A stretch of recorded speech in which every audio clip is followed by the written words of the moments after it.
बादशाह ने लोहार से पूछा, तुम इतने गरीब हो फिर भी खुश कैसे हो? जवाब सुनकर बादशाह को अपनी दौलत पर शर्म आ गई। समरकंद के बादशाह तैमूर शहर में गश्त कर रहे थे। उन्होंने देखा कि गरीब लोहार अपनी दुकान पर काम कर रहा है और खुशदिली से अल्लाहू कह रहा है।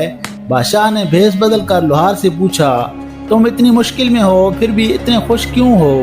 लोहार ने मुस्कुराती हुई कहा, जनाब मैं रोज़ की रोज़ कमाता हूँ, जो अल्लाह देता है इसमें खुश हूँ, न कल की फिक्र न माजी का गम।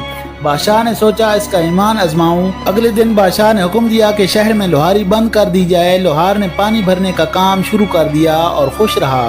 बादशाह ने पानी भरने पर भी पाबंदी लगा दी। लोहार ने लकड़ियां काटना शुरू कर दी और अल्हम्दुलिल्लाह कहता रहा।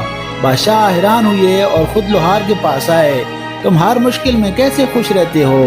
लोहार ने कहा, जहाँ पना मेरा रिज्क अल्लाह के हाथ में है, किसी बादशाह के हुक्म में नहीं। जब अल्लाह चाहता है तो रास्ते निकल आते हैं। बादशाह की आंखें भर आईं, तुमने मुझे असल दौलत दिखा दी, ईमान और तवक्कुल की दौलत। बादशाह शर्मिंदा हुआ।